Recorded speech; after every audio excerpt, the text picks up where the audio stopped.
The economy is actually sicker now than it was before COVID. And what's really been hurting it was not the disease, but the government's cure. See, here's the problem. When governments around the country ordered businesses to close and people not to go to work, everybody stopped producing. So if you were helping to produce goods, you're not producing the goods. If you were performing services, you stop performing those services. Now, if people aren't productive, well, they need to reduce their consumption because you can't consume stuff that's not produced. But the government didn't want people to stop spending, even though it ordered them to stop working. So what happened was the Federal Reserve just printed up all this money and gave it to businesses, for the PPP program, gave it to workers and extended unemployment benefits, sent out all the stimulus money. So you have an economy where we're producing less, but everybody wants to spend more. That's not economic growth. That's massive inflation. And what we're seeing now is the byproduct of everybody spending all this money that we just printed. And that's what's goosing the GDP. But this is not a real economy. Our trade deficits are exploding. We've never seen merchandise trade deficits this high. What we've done is we substituted real economic growth, real goods production for money printing. And we're about to pay the price in terms of an enormous increase in the cost of goods and services. It's going to be like the 1970s, only a much worse economy and much higher inflation. I've been saying it's an inflationary depression. Well, actually, all this government spending is inhibiting an actual recovery from taking place, because whenever the government spends money, it has to deprive the free market of those resources, right? It's not the taxation that's the problem. It is the spending. Government spending is effectively taxation. So once the government decides to spend money, the question is, how do we pay for it? Now, the most obvious way is, we send the government our money through an income tax or a sales tax, whatever it is. But if they don't have the political guts to ask the Americans to pay for all the spending that they're delivering, then they ask the Federal Reserve to print money.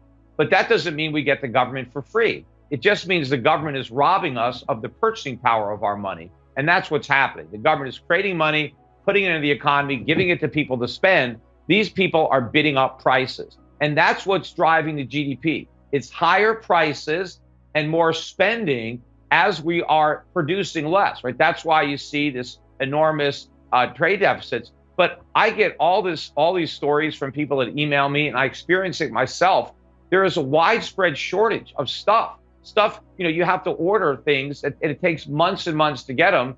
There's a huge backlog, and prices are really going up. Now, the Federal Reserve is asking us to believe that what we're seeing is just transitory, that it's gonna blow over, and it's nothing that should concern us.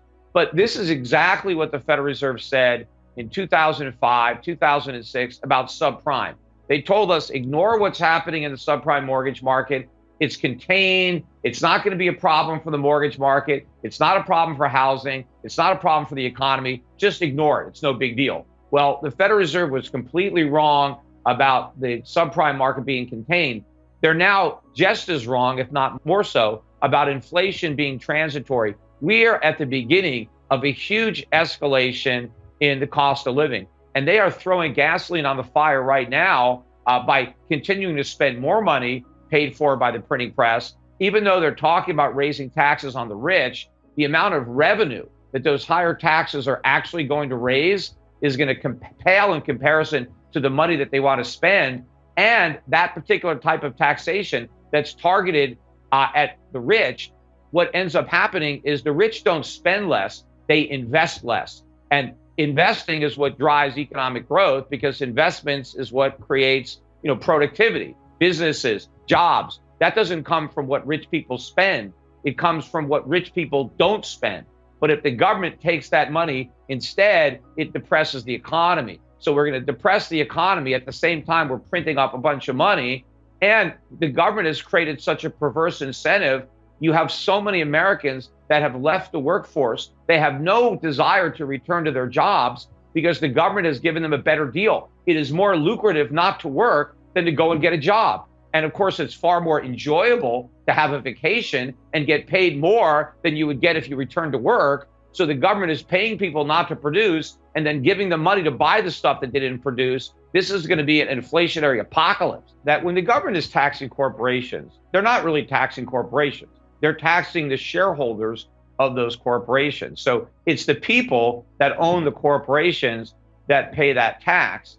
Then they pay a tax again when they collect a dividend or they get a capital gain. So if we are going to raise both the corporate tax and the tax on dividends and capital gains that people receive after they've already paid the corporate tax, the percentage of total income that is being confiscated by the US government will be well in excess of 50%. I mean, you're talking about levels that are confiscatory. I mean, if you go back to the days of feudalism, when you had lords and you had serfs, what made you a serf was that you only got to keep 75% of what you produced. The lord took 25%, and we called that feudalism, serfdom. It was very oppressive. Well, compare that to what we have now. I mean, most American businessmen, entrepreneurs, would love to be able to keep 75% of what they earn, because very few people do. And now the government wants to take even more. People are going to spend more time avoiding income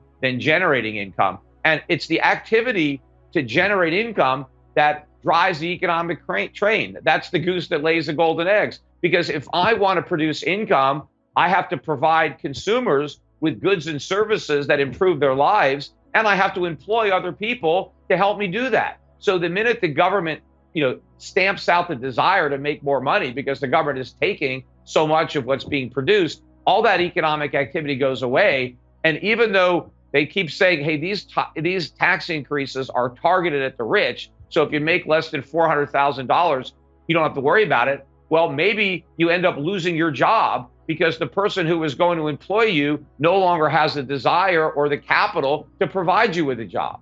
Well, I think the trigger is going to be the exchange value of the US dollar. See, what's happening now, and our get out of jail free card, is that even though you have a lot of Americans who aren't working, you have a lot of people in other countries who are working. Let's say China, right? You have all these people who are going to work. They're in factories, they're producing all this stuff, and then they load it up on container ships and they send it to America. So even though Americans aren't producing, we still get to consume because we live off the fruits of the labor of people in China and other parts of the world. Now, the reason that Chinese are willing to give us their products that, they actually had to use real resources to create, they needed capital, they needed labor. The reason they're willing to give us this is because we're giving them dollars.